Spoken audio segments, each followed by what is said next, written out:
Hey, ¿qué tal a todos? Bienvenidos nuevamente a Del Código de la Arquitectura.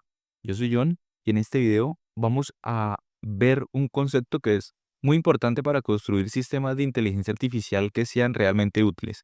Vamos a hablar de los chunkings, que es la forma en cómo dividimos grandes textos en partes más pequeñas para que sean mucho más fáciles de interpretar por modelos de inteligencia artificial. En los videos anteriores ya vimos cómo los embeddings nos ayudan a que las máquinas entiendan el significado del texto. También ya vimos cómo las bases de datos vectoriales nos permiten almacenar todos estos vectores, todos estos embeddings y hacer búsquedas de una manera muy eficiente sobre estos. Ahora, imaginémonos que queremos que un sistema de inteligencia artificial responda a preguntas sobre un libro, ¿sí? Un libro bastante grande, de muchas páginas.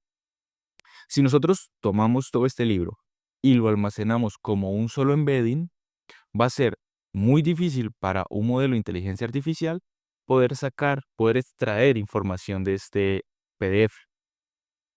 Entonces, acá es donde entra el concepto de chunking, que como tal es el proceso de tomar ese libro y dividirlo en chunks. Estos chunks son partes más pequeñas y que son mucho más fáciles de manejar y mucho más fáciles de entender para modelos de inteligencia artificial. Así que vámonos a Google Colab y miremos esto en la práctica. El link de este notebook va a estar en la descripción del video por si quieren descargarlo y hacer pruebas sobre él. Bueno, para empezar vamos a utilizar una librería llamada LangChain que tiene bastantes herramientas que son muy útiles para la generación de chunks. También vamos a usar ChromaDB para almacenar todos los embeddings que vamos a generar y para hacer búsquedas sobre estos. Así que vamos a ejecutar esta celda y vamos a esperar a que se instalen nuestras dependencias.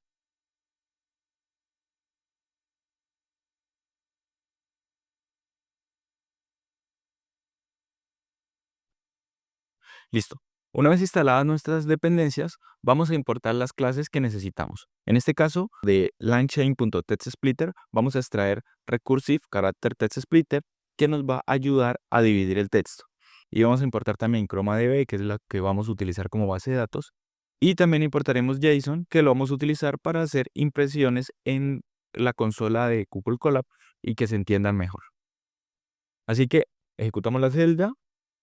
Vale, ahora por acá vamos a tener un texto, que este texto en un escenario real podría ser un artículo, podría ser una transcripción de un video o podría ser un capítulo de un libro. Vale, en este caso vamos a utilizar este texto que tenemos acá de ejemplo para crear nuestros embeddings y para generar nuestros chunks.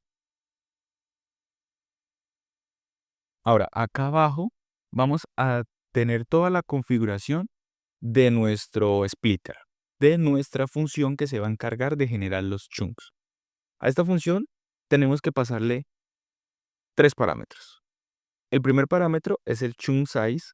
Este chunk size es el tamaño de cada fragmento medido en el número de caracteres. Para este ejemplo vamos a usar un tamaño de 100 caracteres. Luego tenemos el chunk overlap, que esto es la cantidad de caracteres que queremos que se repitan entre un fragmento y el siguiente. Esto es importante para ayudar a mantener el contexto entre los chunks.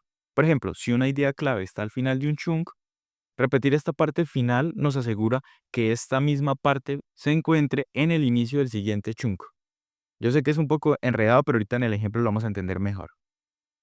Y por último tenemos lo que es el len function, que acá lo que le estamos indicando es cómo debe calcular la longitud de cada chunk. Y en este caso lo vamos a hacer con la función length, que está incorporada en Python y que devuelve la longitud de una cadena de texto. Ya con esto podemos hacer la división de nuestro texto en chunks. Así que vamos a ejecutar esta celda que se va a encargar de ejecutar el método createDocuments de nuestra variable textSplitter, que fue la que estuvimos definiendo acá arriba, y es la que se va a encargar de generarnos cada uno de los chunks. Vamos a ejecutarla y vamos a ver qué es lo que nos imprime esto en nuestro notebook. Listo, entonces acá vemos que nos ha generado chunks y podemos ver cuál es el primer chunk, que dice los embeddings son representaciones numéricas de texto, imágenes, audio o cualquier otro tipo de.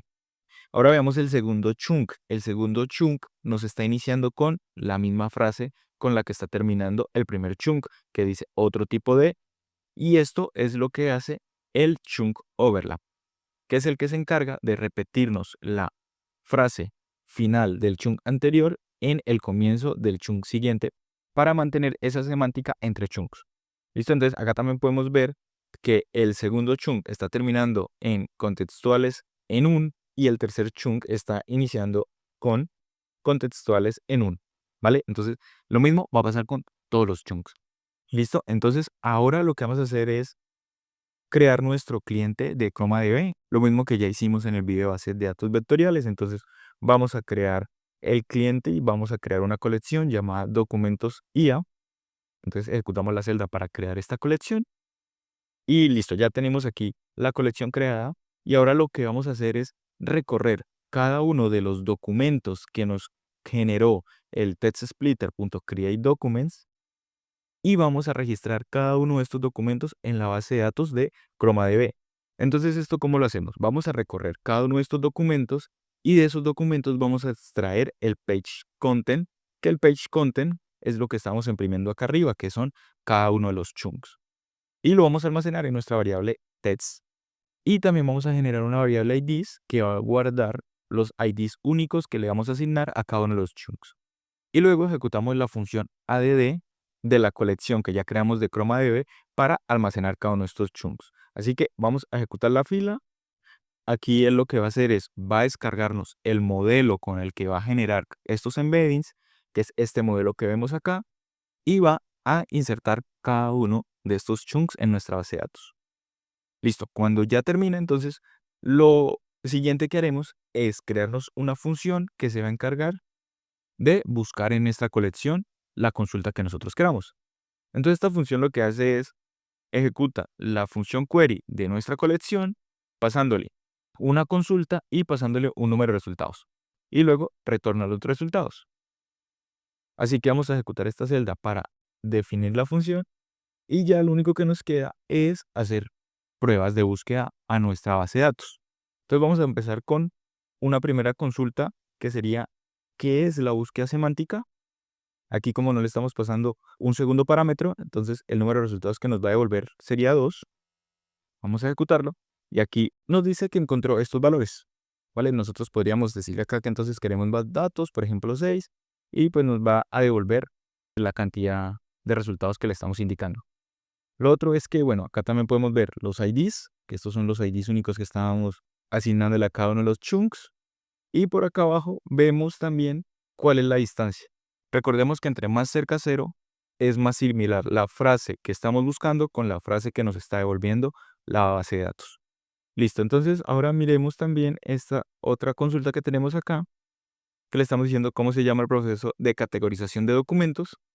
Y por acá podemos ver que nos está diciendo clasificación de texto, facilita la categorización automática de documentos. Entonces con esto podemos ver que ya logramos convertir todo el texto que teníamos acá arriba, lo convertimos en chunks, lo guardamos en una base de datos. Esta base de datos nos vectorizó cada uno de estos chunks y gracias a esto podemos estar haciendo búsquedas semánticas sobre nuestro texto. Y con esto llegamos al final de este video. En el próximo video vamos a ver cómo procesar un PDF real y convertir su contenido en embeddings. Así que no se pierdan el siguiente video, suscríbanse al canal si aún no lo han hecho, denle un me gusta si este video les fue útil y déjenme sus preguntas en los comentarios. Nos vemos en el próximo video.